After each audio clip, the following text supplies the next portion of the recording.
మీరు మీడియా అంటే అది ఉండదు కదా, సార్ నిరుద్యోగులు అంటే బాగా సార్ నా టీషర్ట్ ఉండే మీరంటారు, మీరే వ్యతిరేకిస్తారు.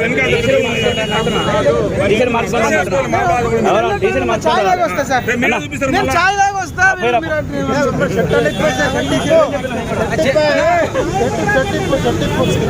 చెట్టు మార్చుకోండి, చెట్టు మార్చుకోండి.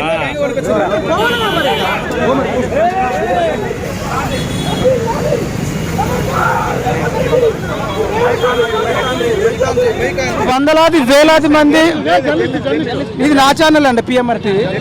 రిపోర్ట్ చేస్తున్నామన్నా, రిపోర్ట్ చేయాలి కదా. సైడ్కి వెళ్దాం, సైడ్కి వెళ్దాం. ఇదండి మా పరిస్థితి, దారుణంగా ఉంది. మా కెమెరామెన్ల పరిస్థితి, తర్వాత మా రిపోర్టర్ల పరిస్థితి. ఇంత ఏరి కోరి తెచ్చుకుంటే ఎగిరెగిరి తన్నిండట అన్నట్టు ఉంది. సరే ఎక్కువ మాట్లాడితే నన్ను లిఫ్ట్ చేస్తారు. తర్వాత ఇది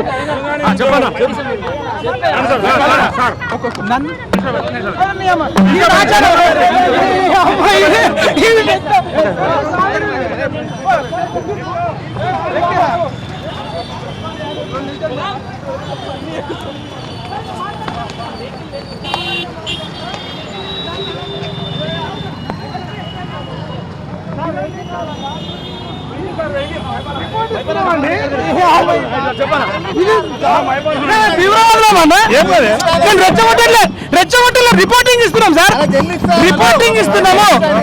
రిపోర్టింగ్ ఇస్తున్నాం. నా ఛానల్ కు మాట్లాడుతుంటే వేరే ఛానల్స్ కూడా అన్ని కవరేజ్ చేస్తున్నాయి. మరి సార్ ప్రజాస్వామ్యంలో మేము నిరసన చెప్తున్నాం, ప్రజలు ఎక్కడ కూడా రెచ్చగొట్టాము. ఏ అన్ఎంప్లాయీస్ కూడా మేము రిక్వెస్ట్ చేస్తున్నాం, పోలీసులకు సహకరించాలని మేము రిక్వెస్ట్ చేస్తా ఉన్నాం. ఎక్కడ కూడా హింస చేయొద్దు. ప్రతిపక్షాలు కూడా ఎవరన్నా వచ్చి అనవసరంగా కుట్రలు చేసే ఛాన్స్ ఉంటుంది. ఈ అన్ఎంప్లాయీస్ ఇష్యూ, దీన్ని దయచేసి రాజకీయాలకు వాడుకోవద్దు. వీళ్ళతో చర్చలు జరపాలి.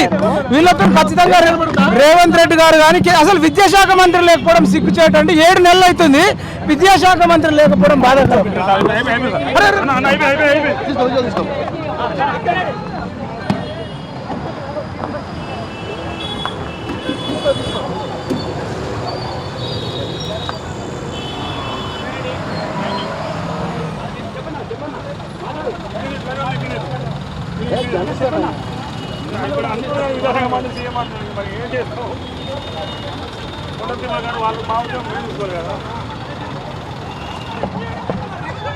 పిఎంఆర్ టీవీ ఛానల్ ఇది చాలా దారుణం. దీన్ని తీవ్రంగా ఖండించాలి.